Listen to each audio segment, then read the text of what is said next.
Hi Wendy, thank you for coming in today. If you don't mind, I'm just going to take a few quick admin details off you. It'll give you a chance to settle down and find your feet after coming in from the street out there. Now I've got your name and I've got your mobile number, thank you.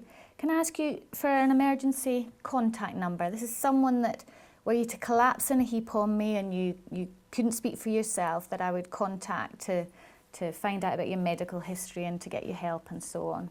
Yes, that would be my husband, so that's Okay.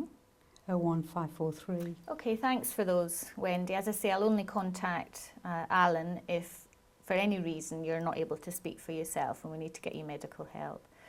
Before I hand over to you and find out a little bit about why you're here, I'd like to just quickly go through some basics about confidentiality. Have you had counselling before? No. Okay, so some of these might sound a bit odd to you. Some of them hopefully will sound a bit more run-of-the-mill. In terms of this session, everything you say is confidential between you and I. It stays in this room, but there are some exceptions. Now, because I'm a member of a number of different counselling organisations, the BPS, the BACP and the UKCP, there's quite a few different exceptions. So the three that I think will sound hopefully a little bit odd to you are that if you're planning a terrorist act, if you're laundering money, or if you're drug trafficking across international borders, then I would have to go immediately to the police without telling you. So if you're doing any of those three, please don't tell me. Now, if you're drug trafficking internally in this country, I don't have to do that. We can discuss it. But if it's across borders, that's an issue. The three that hopefully sound a little bit more normal and everyday are that if you are a risk of harm to yourself or to somebody else, or if there's a child protection issue, then I would want to talk to you about whether we needed some extra support, some extra help. Now, just to let you know, I work in a fairly wide way within those margins. So I'm quite comfortable working with people who, for example, self-harm or have serious suicidal ideas. But if you were to come in and say to me, I've just taken 400 Panadol, I'm not going to sit and watch you die, I'm going to get some help to deal with it. And similarly, if you come in and say to me, I've bought the gun, I know who I'm going to kill, then I'm not going to do nothing about it. But if you're just furious and angry with someone, we'll work with that. Does that all make sense so far? Yeah. Okay. One more thing to tell you about in terms of confidentiality, like all counsellors, I have a supervisor.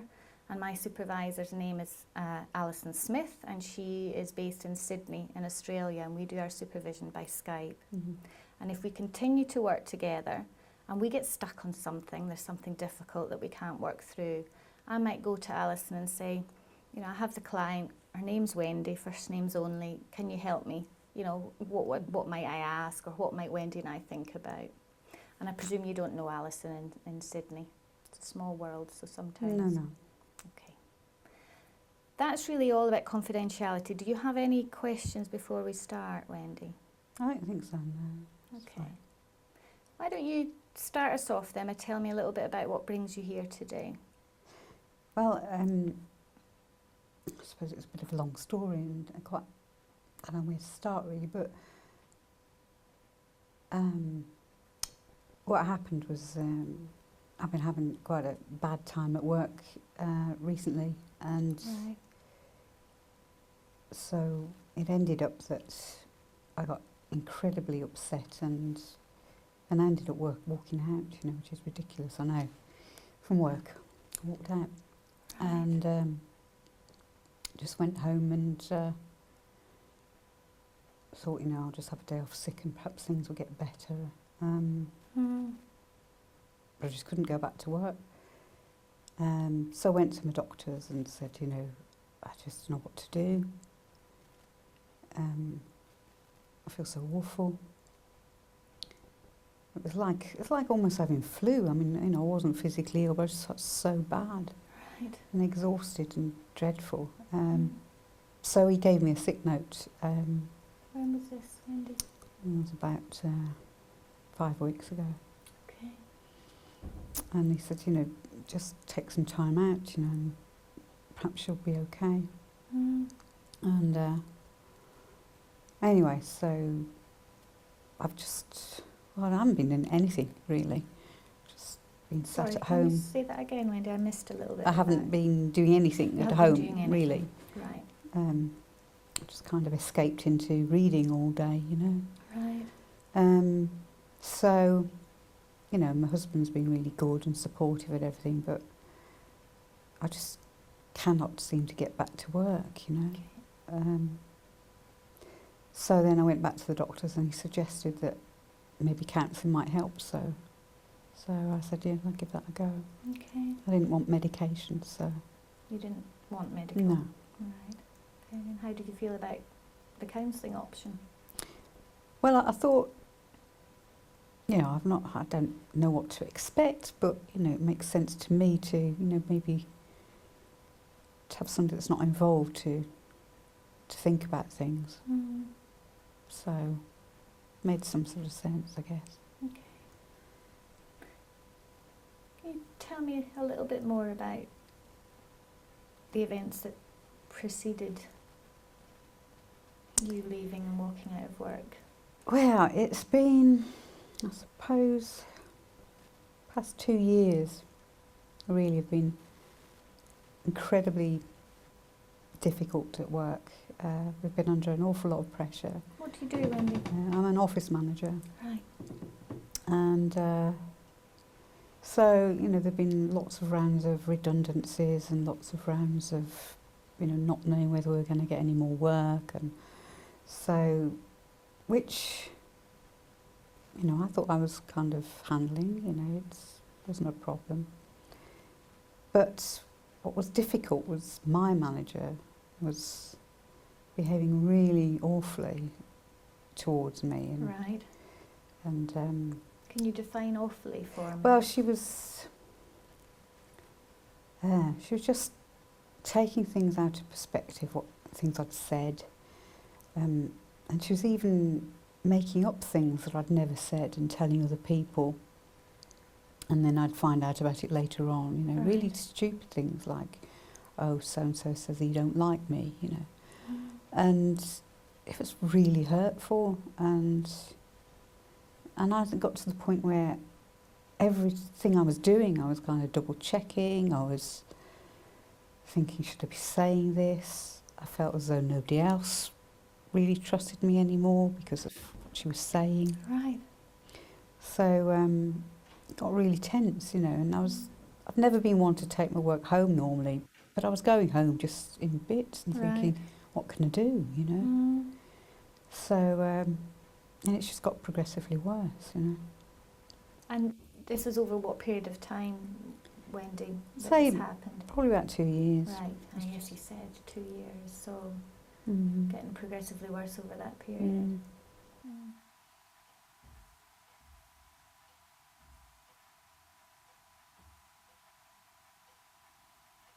I'm wondering what you're feeling at the moment. Well, I suppose part of me thinks, you know, I'm a mature woman. I think I do a good job. I can't understand how I got to this picture. I can't handle this, you know. So I'm a bit, you know, annoyed with myself for this, and I can't believe that, you know, it's pushed me into this corner, you know. Mm. So it's not a place you're used to No. being in.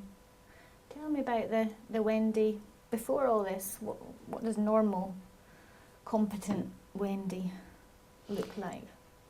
Well, normally, you know, I'm fairly enthusiastic and motivated. I'm fairly outgoing, you know, fairly assertive. I'm not normally pushed around, you know. Right. So I'm not really quite sure how this has managed to floor me Mm. so much, you know. Keep talking about this and how you've got to this. Where are you at the moment? What is life like at the moment? I feel as though I'm stuck in some sort of corner. I'm just trapped, and I can't get out again. You know? Right. So it feels quite helpless, really. And what's it like for you to be helpless? To Feel helpless. not good. I don't do helpless well. You reacted very quickly to that. No sitting on the fence there. What's difficult about helplessness for you? I suppose it's just, I'm usually the one that sorts everybody else out, you know. Okay. So you're normally So competent. yeah, so I'm the one that's kind of, I don't mean this in a bossy way, but I'm normally in charge and I sort things out. Mm. So I don't know how to be, well, I haven't known how to be like this, you know. Mm. So, And you talk about everyone. Who's everyone in this case? Who do you normally sort out? Is it just work, or are you? no, it's home as well, you know, so I sort out my sister and my brother and my husband usually. Okay. Tell me about your family. You've got a sister and a brother and husband. Mm. And tell me a little bit about what you'd consider your family that you sort out. Well, I've got a sister that lives away. She lives in Canada, but you know, we Skype regularly, and she's got several problems, you know, financial problems and things like that. So Right. she's always, you know, asking for my advice, and I try to guide her. You know, she's younger than me, so she looks up to me, and that's fine, you know. Mm. And I think that her husband also asked for my views on things, you know, so that's quite interesting. And my husband, you know, he's, I mean, I'm not saying that he's a weak person, he's not, but he likes me to be in control of things, you know, he feels secure. And because I'm not Your now, husband yeah, does, yeah, right. and because I'm not now, he's really not sure what to do. You know, we've been married for, I don't know, 26 years, and so, you know, you get into that pattern, don't you? Where, So what's it like to be in that different pattern? Excuse my chair. it's difficult. creaking. It's, you know, it's really bizarre being kind of quite flat and not feeling as though you can do these things, you know, just completely flat. Is that how it feels? Does it feel as if you literally can't do? And you said these things to do what? What are the things you can't do? Make decisions, really. Right. I don't trust any decisions that I make. Mm. It's like I've lost all my confidence, as though, you know, it's all been wiped away. You seem very reflective when you're saying that. Well, you know, I kind of just, this is what I do all day, sit there thinking, well, you know, how can this be so different from the way you normally are, you know?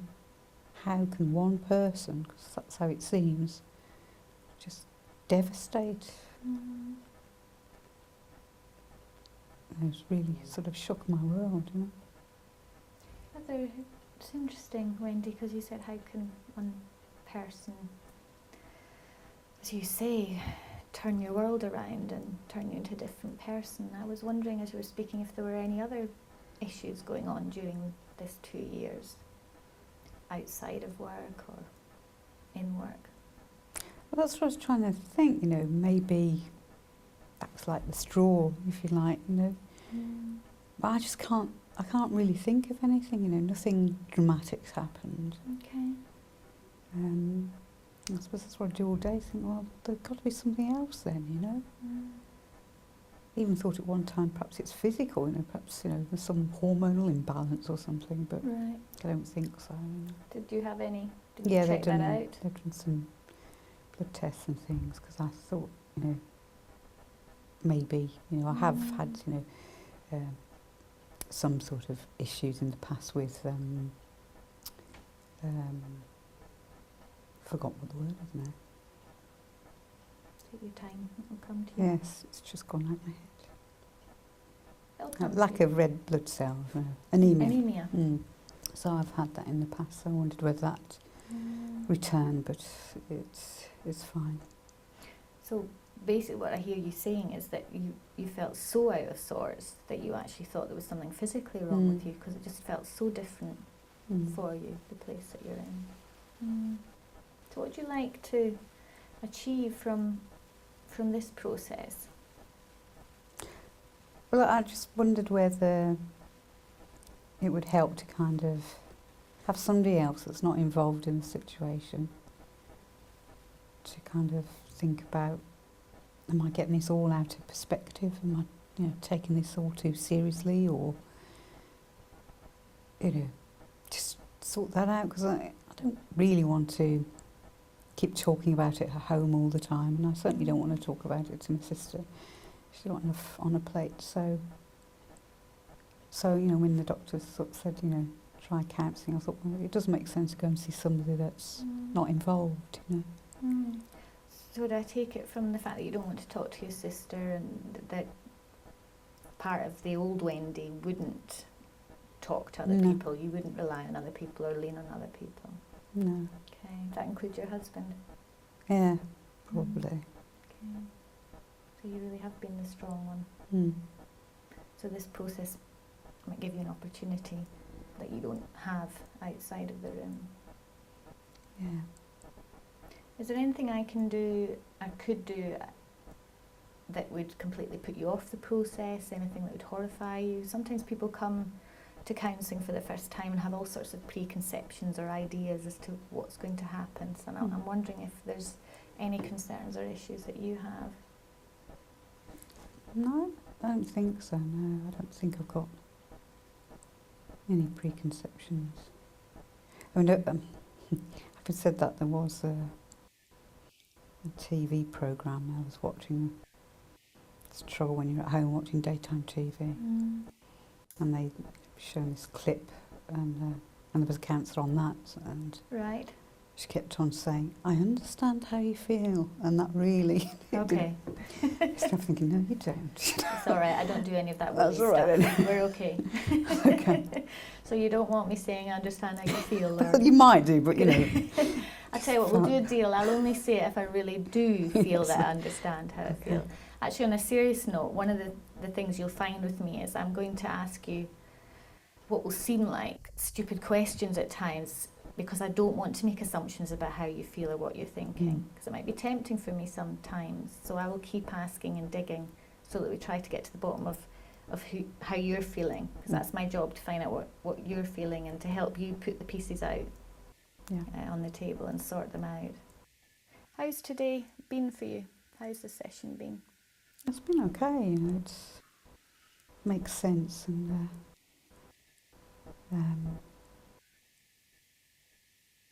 I'm hopeful. Okay, so will we agree to meet again at the same time next week? Okay. Good. It's nice to meet you, Wendy. I look forward to seeing you next week. Thank you.